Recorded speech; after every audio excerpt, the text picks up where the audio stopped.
Hello, CEO teachers. Welcome back to the show. Today, we're going to be talking about a topic that I am excited to share, but I've also never talked about it before. And what's so crazy is that last week on Instagram, I asked you guys, I said, hey, we are planning our 2024 podcast in advance for the next year, 52 weeks of fun. And I would love to know what you want to hear about. So I want to ask that question to you guys.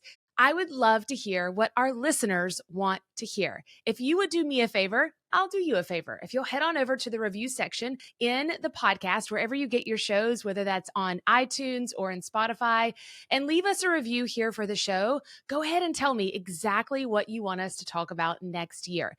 Any topic is not off limits. We can chat about literally anything when it comes to marketing or about life. You can ask me about mental health. You can ask me about your teacher business. You can ask me about how I manage my kids. I don't care what it is. Let's talk about it. I want to make sure that we're giving you the best value in 2024 and that we are having a win-win relationship. All aboard the CEO teacher train coming by today. Though, what's crazy is that I asked Instagram this question. I'm sorry, I got down a little rabbit hole there.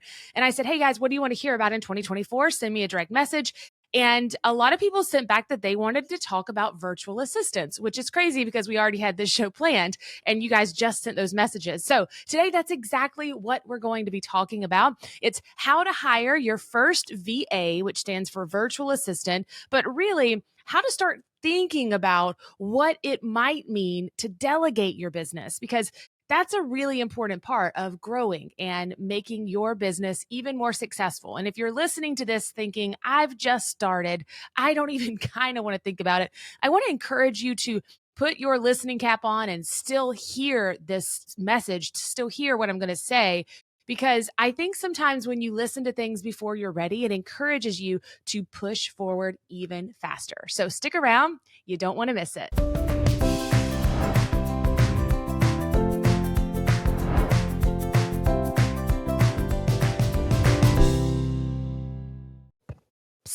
Go ahead and turn up the volume here.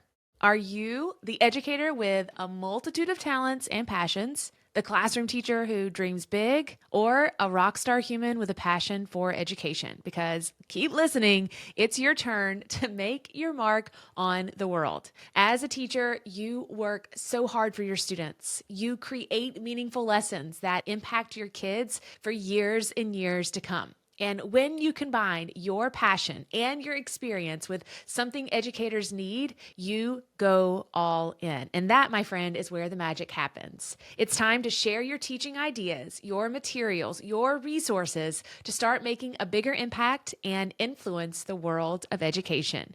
You're not totally crazy for thinking that your teacher business can be successful. It can be a real money maker. Even if you have no idea where to start, zero tech skills, and a serious allergy to marketing yourself.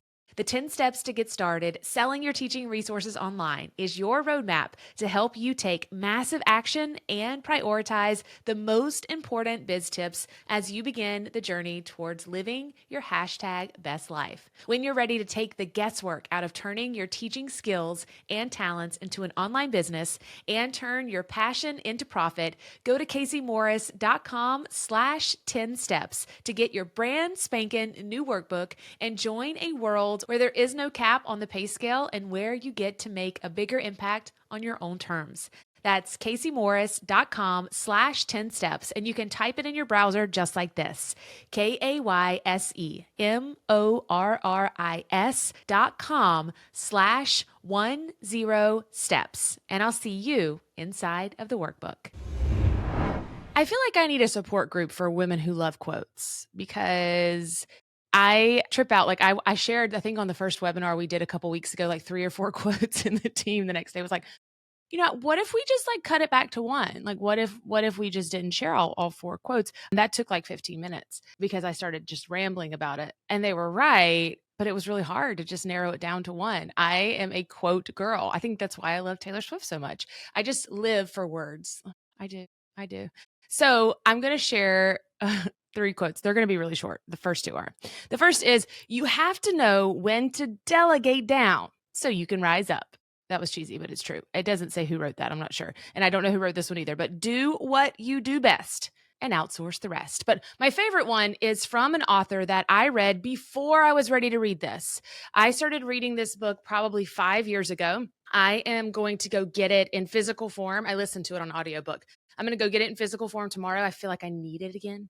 But it changed a lot for me because it allowed me to see the future of a company that just was in its infancy. So the CEO teacher started in 2018, about 5 years ago to the day. And I listened to this book. It's called The E-Myth Revisited. I think it stands for entrepreneur myth. I'm not sure. The E-Myth, it's the letter E dash MYTH for all of my auditory learners out there. Revisited, and it was written by Michael Gerber. He also has a book called The E-Myth, but I read the revisited version, which was supposed to be like the new and improved version. But it talks about hiring people. And I remember listening to those first couple of chapters, and I remember thinking, holy cow. He said, if your business depends on you, you don't own a business, you have a job. And it's the worst job in the world because you're working for a lunatic. And I really resonated with that because I was not in my best energy. I was not in my best self. And so I remember listening to that book and being like, oh, wait, Michael might be my people. And so this is one of these quotes that I realized I have to start hiring out. Now, did I hire to the best of my abilities to begin with? No. Was I a great boss? Absolutely not. But over the years, we've gotten really good at understanding what it takes to hire someone. But Michael Gerber said, the key is to plan, envision, and articulate what you see in the future, both for yourself and for your employees. Because if you don't articulate it, and I mean write it down clearly so others can understand it, you don't own it. And do you know that in all the years I've been doing this work with small business owners, out of the thousands upon thousands we've met, there have only been a few who had any plan at all. Nothing is written, nothing committed to paper, nothing concrete at all. And over the last few years of working with amazing people in the entrepreneurial space, we have Facebook ads teams, we have copywriters, we have professional web designers and things like that. They are always blown away at what we have written down. And I don't tell you that to boast or brag. I tell you that because if you're looking to hire your first virtual assistant, you have to have your things together, or it's going to be a rocky road and you're going to blame them for not getting the results that you wanted. I did when I first hired my first couple of virtual assistants. I said, wow, I'm paying you and you're not doing what I wanted you to do. And they didn't know what I wanted them to do. It was on me, although I wasn't self-aware enough to know that in the very beginning. So let's talk about the difference between a virtual assistant and an employee. A VA, which I'll refer to it that way for the rest of the show now, is a virtual assistant. It's someone that you hire. You usually pay them a lot more money hourly than you would an employee because they don't do as much work for you. They usually have specialized knowledge, which if you've ever read Napoleon Hill, you know about the importance of specialized knowledge. You make a lot more money, but you don't work as many hours. And so a VA is someone who has a very specific job for you, but they charge a very high hourly rate. I'm talking about like $35 to $45 an hour, which is insanity to me thinking back on it. But if you're not ready to hire someone for multiple hours, they have to be able to withstand enough work, right? They're getting these 1099s from people. They have to be able to say, okay, I only have 5 clients and I only work 20 hours a week. So in order for them to make it happen, they have to charge a very high hourly rate. No taxes taken out. Like there's so many things that go into that equation. When you're first getting started, having someone work for you a couple hours a week at that insane rate, which could be $25 to $55 an hour. It could be more than that. I'm not sure today's going rate. That's what a VA is, which sounds crazy, but an employee is someone that you take on a lot of responsibility for that you're not really ready to hire to begin with. So an employee is someone that you're going to give them a W-2. You're going to offer them benefits if you can. You're going to offer them incentives and bonuses. Whereas a virtual assistant, you really don't have that deep one-on-one connection. And I tell my students this that are inside of our more advanced programs and people that have been with me for a while is that if you know you have this thing that's going in the right direction, I always encourage you to think the employee route, because nurturing and loving on people is going to help you build a business faster. But if you're not ready for that, let's talk VA. Virtual assistants, they come with different skills and different specializations, but usually have very specific knowledge in a certain area. So hire someone who can tackle the pieces that you may not have time for, or those pieces that give you hives to think about completing. I hate responding to emails now. Let me take that back. I love my job. I love every part of my job. If I had to choose, I would not choose writing emails. Was not my favorite. And so to free up some of your time, you get to have more creativity. So I am the visionary of our company. I literally get to sit at a state park, like in the zone, thinking of new ideas. That's so much fun. And so it hasn't always been that way, but as I have delegated tasks and give them to other people, it's given me more space to grow as the visionary. So it's going to help you save time on initiatives and on certain projects. It may help you with data entry or customer service or administrative tasks. You want to look for someone who can manage their schedule, though, efficiently. You don't want them to look at you, a virtual assistant, and be like, when do you need, like, them depend on you for everything. Virtual assistants should have their own calendar, their own schedule. They should be able to tell you what they can offer you and give you a little bit of direction. Many virtual assistants, though, they work part-time. So I'm talking 15 to 30 hours per week. Some do work full-time in this capacity, and some work more than 40 hours. But usually virtual assistants, especially in the teacher world, are doing this in addition to their teaching job or in addition to their teacher business. Part-time virtual assistants make about $3,000 to $6,000 per month. And many virtual assistants, they have college's degrees, but it doesn't necessarily mean that they can do their job well. We have had amazing virtual assistants. We have also had many virtual assistants that have basically stolen money from us that haven't finished the job. And that's on us. I'm not blaming them for that. I accept full responsibility for that.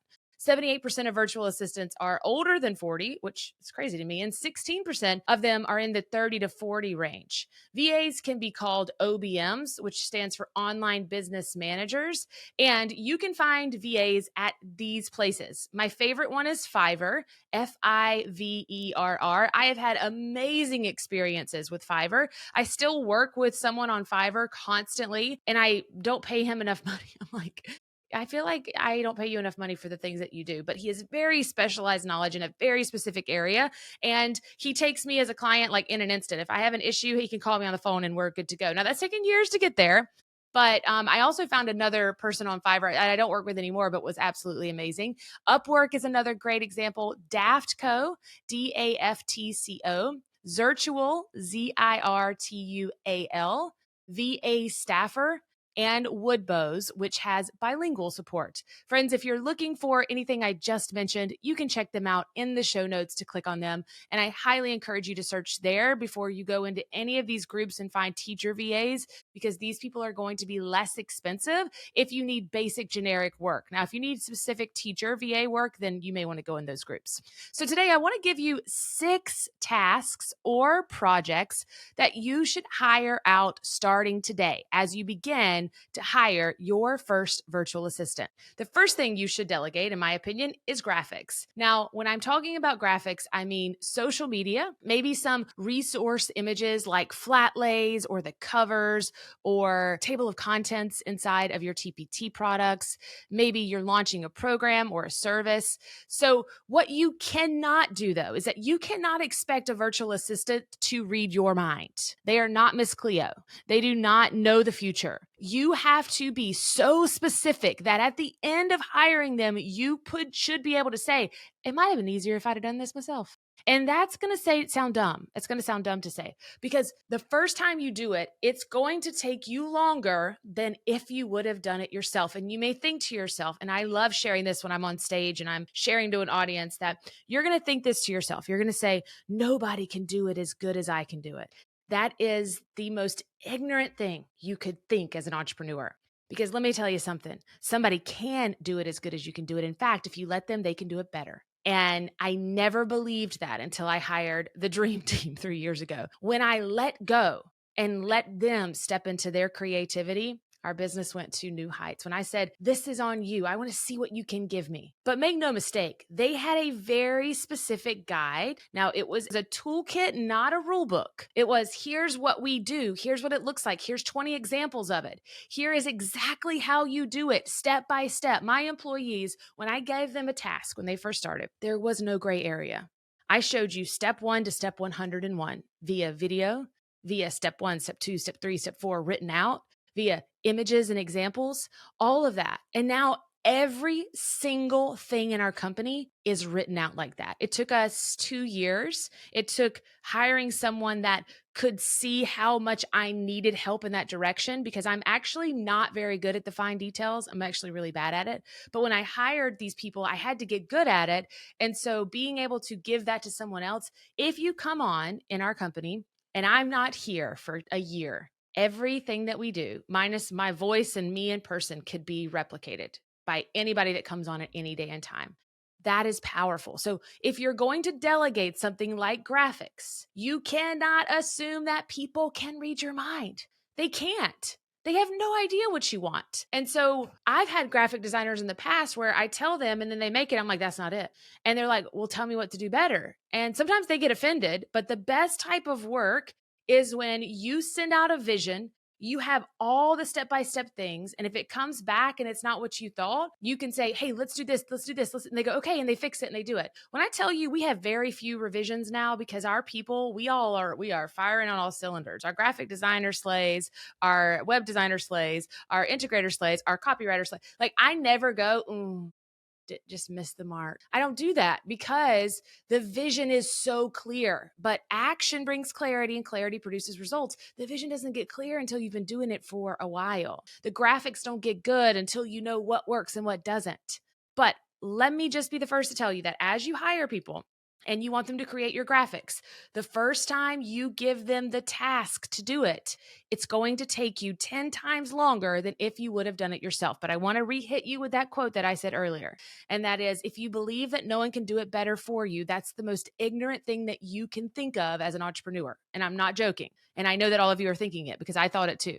So remember that if you let them, they can do it better than you can do it. All right, next is writing emails. I said that that's not my favorite thing to do. I love to write, but email writing, email copy, it's different. So one of the first things that I delegated was the creation of our newsletters. There's not a lot of creativity when it comes to a newsletter, right? You're just sharing about what's going on in your world. Now, there is a plan and there is something that you should follow when it comes to newsletters, but for me, it didn't spark the fun of creativity. Neither did the sales emails or the welcome sequences. Now, is there a way to write them, a very strategic and psychological way to write these? Yes. Do we teach that in our business school for teachers? Also, yes.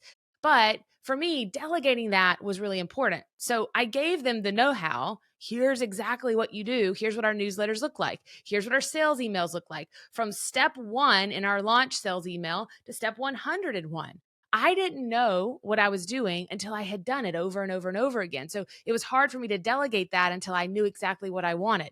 And that's very important. I ask this to our students a lot and to people in my life, to my kids, is what do you want? If you can't tell me what you want, you're never going to get there. It sounds silly to say, but it's the same way in your business and writing your emails. And if you can't tell somebody what you want, you can't expect them to know. They don't know. They need your help. Number 3 on 6 tasks or projects that you could hire a virtual assistant for today is customer support. Another thing that I love. Now, that's like students needing passwords or failed payments or member retention. So we have a customer support specialist and she does all of that. She sends them messages and we hired her and we got on a call. It was a couple Zoom calls with her before we hired her because we wanted to make sure she knew. So here's where I want to give you some direction on this, is that it sounds like you're just hiring someone and you're going to say, here's what you send back if someone needs help with a password. Here's how you ask them for a failed payment. Here's how you work them for member retention. And those are great. Like that is like a generic thing of what customer support specialists do.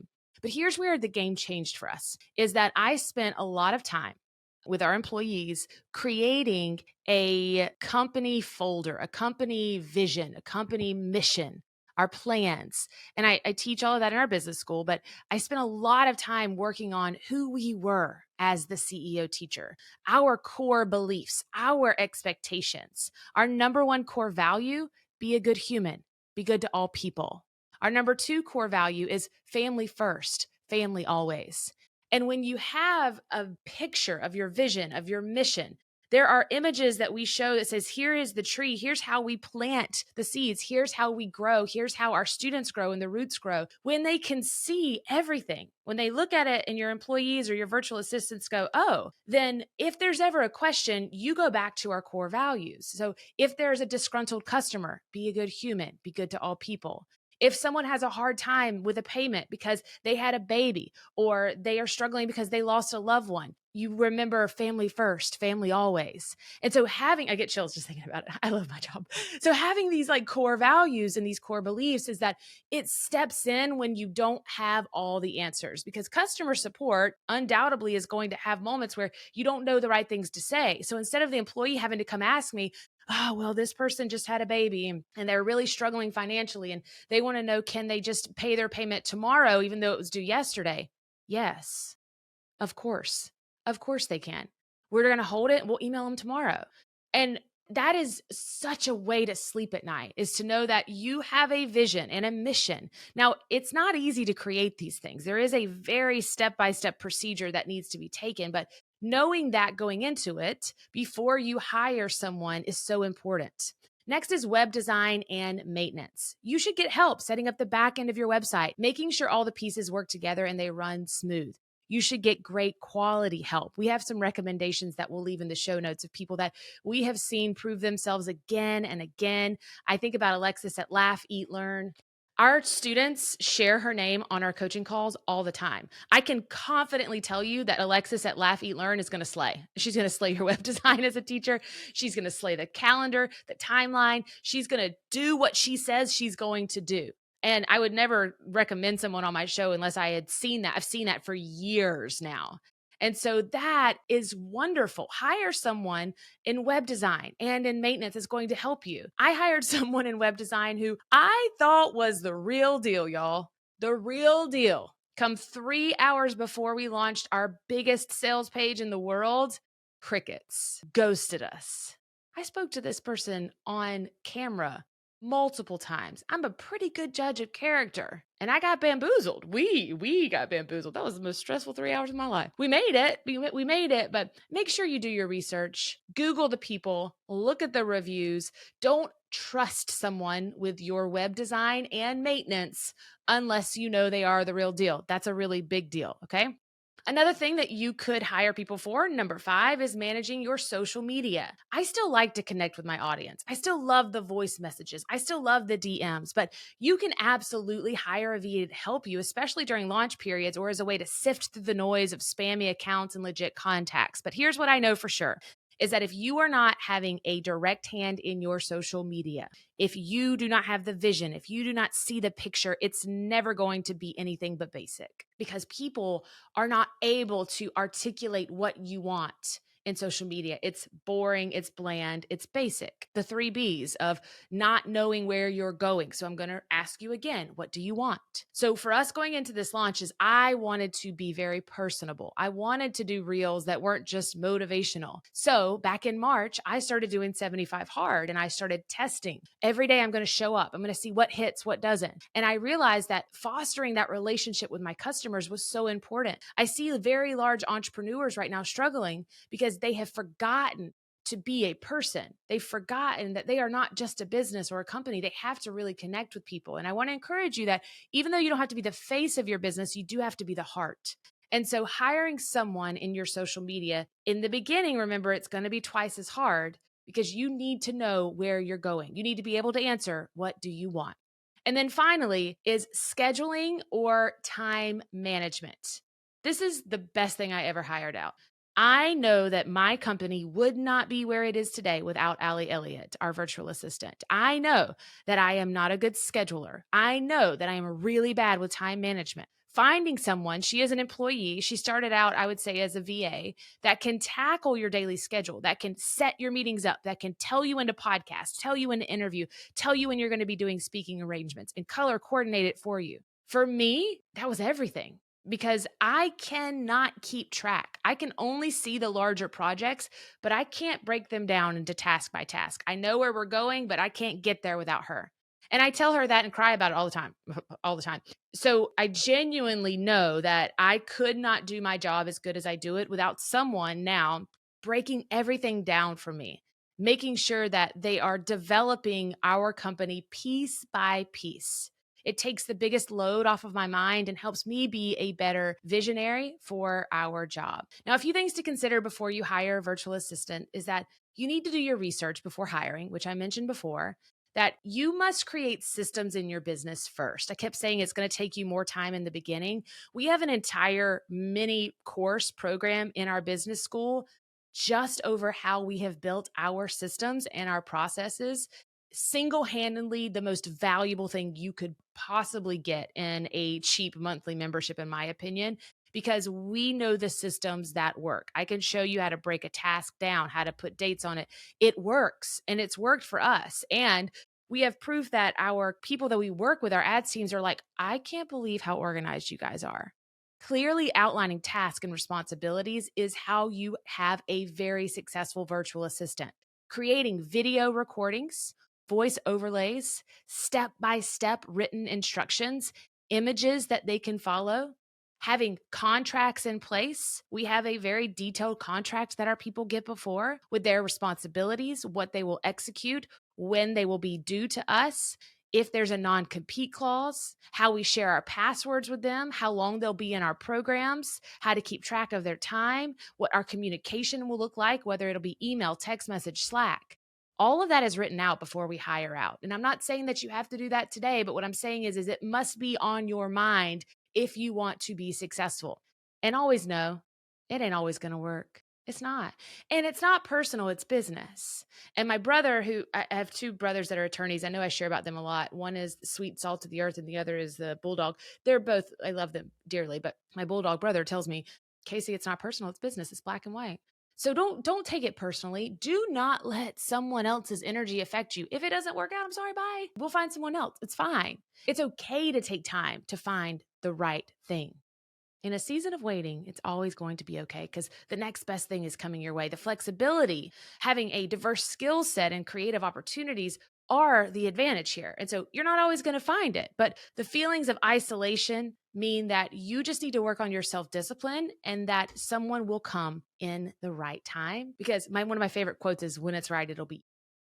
So if you're thinking about becoming a VA for teachers, know this: the market is not saturated. If you're interested in starting a VA business on your own, there are so many ways to tap into the online space. The term virtual assistant, y'all, it's very broad, and the possibilities are limitless. Starting your own business as a teacher is step one in becoming a virtual assistant, because you don't know what you don't know, and understanding the world of being an online teacher is where it all begins. Thank you so much for listening. Guys, I'm grateful for you every day, but especially today. Thank you for lighting me up inside, for painting my world in vibrant color. I am eternally grateful for you. As always, remember, your best is yet to come. And I'll see you next week. Bye, guys.